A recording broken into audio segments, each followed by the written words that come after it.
Hello everyone. Chapter number 1 आवर्त बीजी पादपों में जनन। उस चैप्टर का एक छोटा सा टॉपिक रह गया था, लैंगिक जनन। इसे आज अपन डिस्कस करेंगे। लैंगिक जनन, लैंगिक जनन की परिभाषा बता दी थी।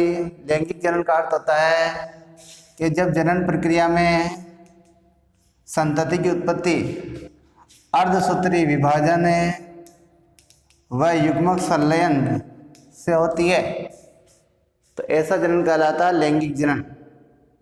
आवर्त बीजी पौधों में लैंगिक जनन के लिए पाया जाता है पुष्प यानी फ्लावर, यानी आवर्त बीजी एंजियोस्पर्म पौधे जो जनन करते हैं उनमें जनन के लिए जो अंग होता है वो होता है पुष्प। पुष्प एक रूपांतरित पर्णरोह होता है और यह सीमित वृद्धि करता है, यानी इसकी वृद्धि सीमित ही होती है। अपने को यहाँ पर पुष्प की संरचना के बारे में पढ़ना है तो मैं यहाँ पे लिख रहा हूँ पुष्प फ्लावर। तो पुष्प की संरचना जो है वो इस प्रकार से होती है कि पुष्प में एक लंबा पतला वृंत होता है, जैसे ये बना दिया यहाँ पे एक वृंत, और ये वृंत आगे जाकर के टहनी से जुड़ जाता है। इसे कहा जाता है पुष्पवृंत। ये पुष्पवृंत जो है इसका शीर्ष भाग चपटा होता है, जैसे यहाँ पर ये शीर्ष भाग है, चपटा फुला हुआ है, ये चौड़ा भाग है। ये इस भाग को कहा जाता है पुष्पासन। ये पुष्पासन हो गया। इस पुष्पासन से पुष्प के 4 प्रमुख अंग निकलते हैं। तो पुष्प के 4 प्रमुख अंग या उन्हें बोल सकते हैं पुष्प के भाग, वो इस प्रकार से हैं। सबसे जो पहला अंग है वो है बाह्य दलपुंज, और ये सबसे बाहरी चक्र में होता है। उसके नीचे आता है सेकंड नंबर पे दलपुंज। तो सेकंड चक्र दलपुंज बनाएगा, और उसके नीचे जो तीसरा चक्र है वो बनाएगा पुमंग, और चौथा चक्र बनाएगा जायांग। तो ये पुष्प के 4 प्रमुख अंग या पुष्प के 4 प्रमुख भाग हो गए। बाह्य दलपुंज या दलपुंज जो है इसकी इकाई को कहा जाता है बाह्य दल। बाह्य दल दलपुंज जो है इसकी इकाई को कहा जाता है दल।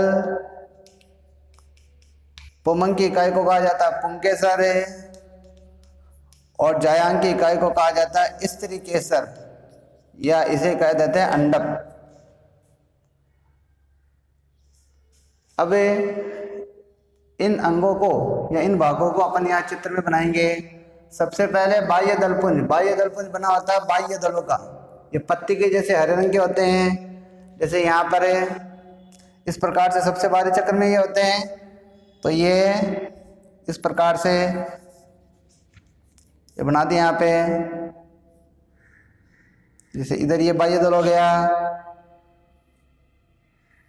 इधर ये बाह्य दल हो गया। तो इस प्रकार से ये बाह्य दल होते हैं। ये 2 3 4, ये 3 4 5 कितने भी हो सकते हैं। ये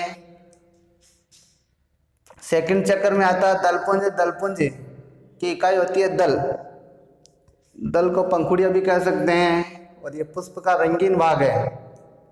अलग अलग पुष्पों में इसका रंग अलग अलग होता है। जैसे यहाँ पे अपन बना रहे हैं ये इस प्रकार से, ये जो है वो यहाँ पर हो जाएंगे, ये दल हो गए।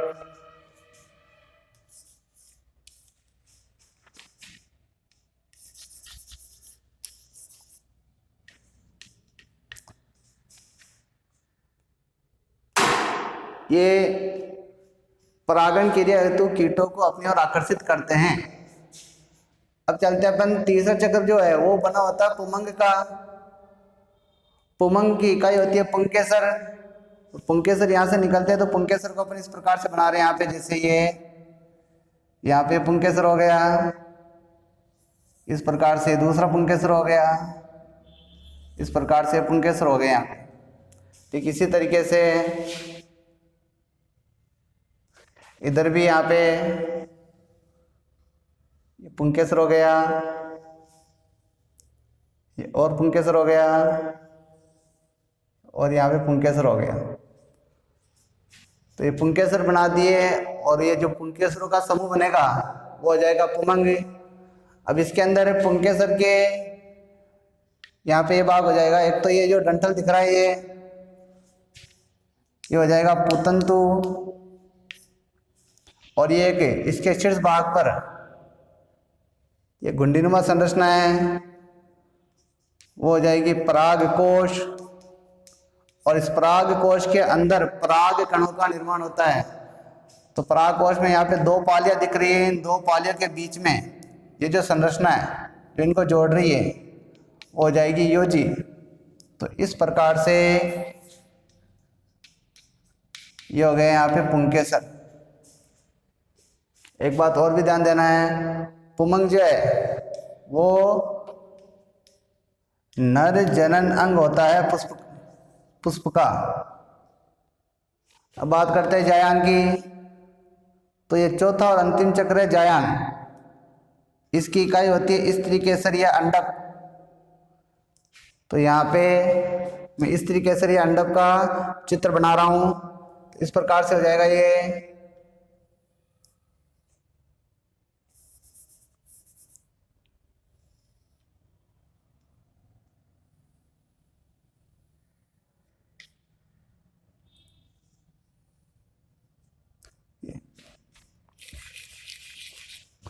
ये बना दिए यहाँ पे स्त्री केसरी अंडप है। अब यहाँ पे इसके तीन भाग हो जाएंगे, तो जो तीनों भाग है वो इस प्रकार से हैं।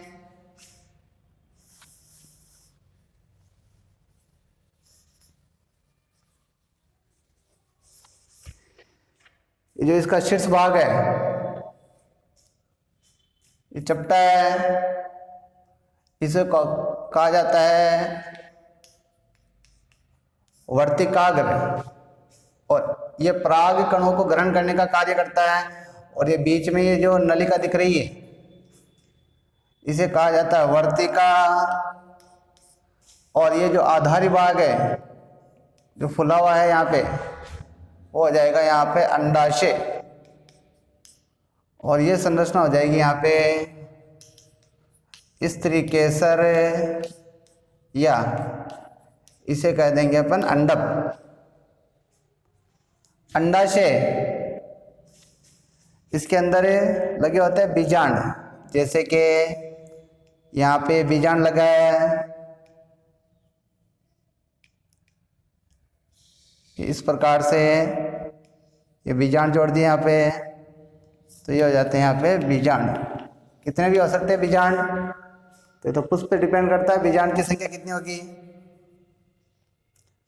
और एक बात और ध्यान देनी है कि जायांग जो है वो पुष्प का होता है मादा जनन अंग।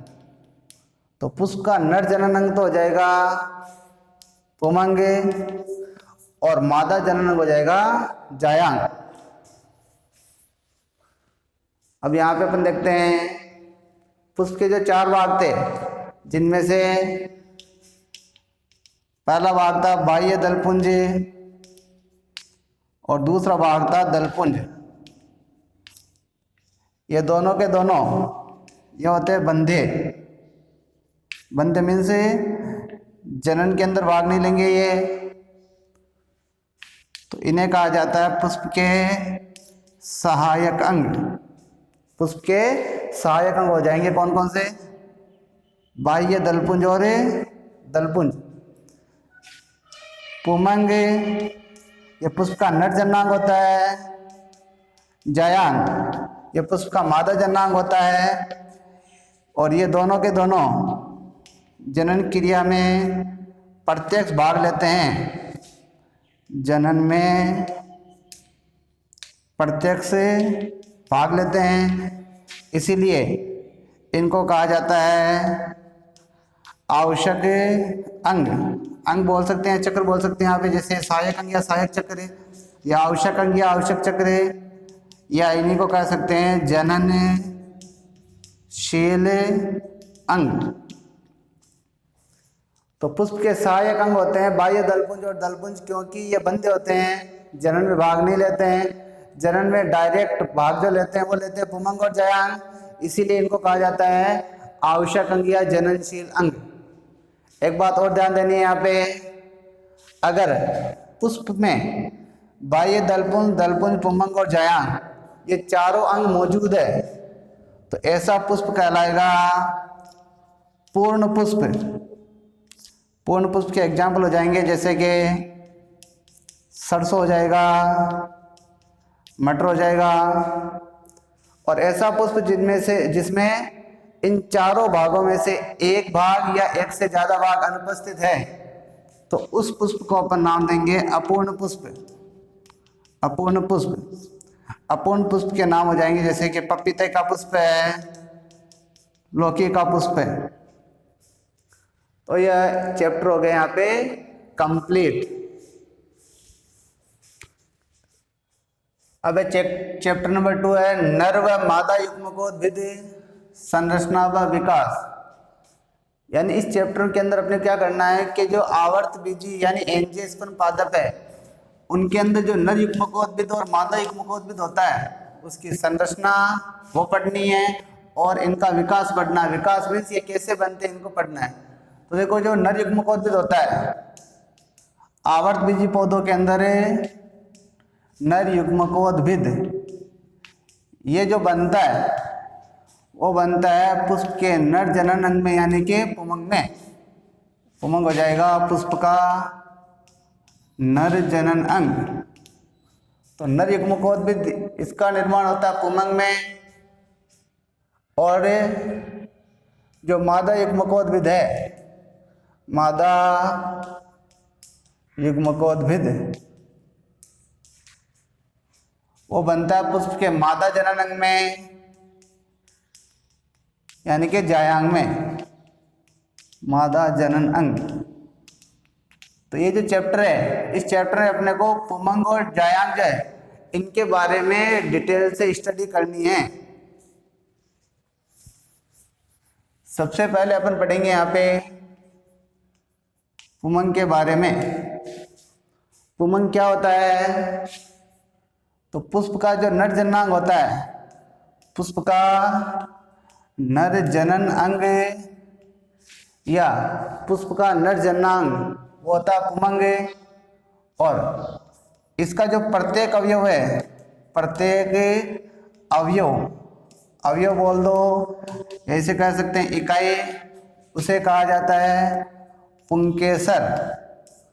और पुंकेसर का एक नाम और भी होता है लघु बीजाणुपर्ण। पुंकेसर को लघु बीजाणुपर्ण भी कहते हैं। अब ये पुंकेसर कैसा होता है इसको अपन यहाँ पे चित्र से समझते हैं। तो पुंकेसर का मैं इस प्रकार से एक चित्र बना रहा हूं।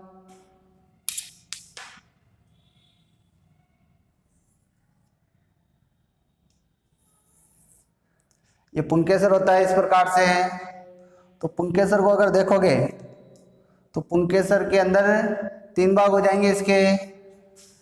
एक जो लंबा पतला डंठल है और ये डंठल आगे जाके जुड़ जाता है पुष्पासन से, ये आगे जाके जुड़ जाता है पुष्प के पुष्पासन से। तो इस डंठल को जो यहाँ से यहाँ तक का है उसे कहा जाता है पुतंतु। तो पुतंतु क्या करेगा? इस पुंकेसर को पुष्पासन से जोड़ेगा। इसके पुतंतु के शीर्ष भाग पर एक घुंडी के जैसी घुंडी नुमा संरचना ये दिखाई दे रही है। इस पूरी संरचना को कहते हैं परागकोश। परागकोश। और ये जो परागकोश है इसके अंदर है अपन देख सकते हैं एक ये हो गई इसकी पालियां। तो परागकोश के अंदर जो पालियों की संख्या है वो होती है 2। अधिकांश परागकोश में जो पालियां होती है वो होती है 2, लेकिन मालवेसी कुल जो है इस कुल के अंदर परागकोश में केवल एक पाली होती है। अब आगे चलते अपन। प्रत्येक पाली के अंदर 2 प्रकोष्ठ यानी चेंबर होते हैं जिन्हें कहा जाता है परागधानियां। परागधानी कह सकते हैं या उन्हें कह सकते हैं परागपुट या उन्हें कह सकते हैं लघु बीजाणुधानियां। तो जो पालियां होती है इनके अंदर जो प्रकोष्ठ होते हैं वो कहलाते हैं परागधानी कह सकते हो उन्हें, या उन्हें कह सकते हो परागपुट, या उन्हें कह सकते हैं लघु बीजाणुधानी।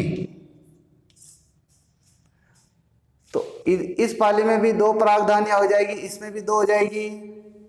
तो परागधानियों की संख्या प्रत्येक पाली में होती है 2। तो टोटल जो संख्या होगी परागधानियों की हो जाएगी 2 + 2 यानी कि 4। यानी अधिकांश परागकोश के अंदर जो परागधानियां होती है वो होती है 4, लेकिन मालवेसी कुल के अंदर है चूंकि परागकोश एक पालित होता है यानी एक ही पाली होती है उसमें, और एक पाली होने की वजह से यहाँ पे इसमें हो जाएगी 2 परागधानियां। तो 2 परागधानियां यहाँ पे हो जाएगी। इसका जैसे अनुप्रस्थ काट के अगर देखें परागकोश का तो इस प्रकार से होगा।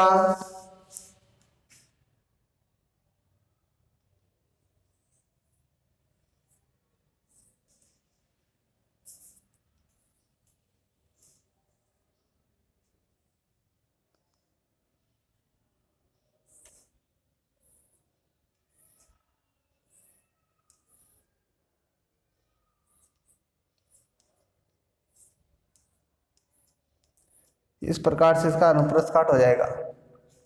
तो इसके अंदर ये एक पाली हो गई, ये दूसरी पाली हो गई। एक बात और भी ध्यान देनी है, ये पालियां जैसे यहाँ पे जुड़ी हुई है, ये जोड़ने वाली रचना जो है वो कहलाएगी यहाँ पे योजी, और योजी जो है वो होता है बंध्य उत्तक यानी अजननक्षम उत्तक होता है। तो ये बंध्य उत्तक होता है योजी। तो पुतंतु, परागकोश एंड योजी ये 3 भाग हो जाएंगे पुंकेसर के।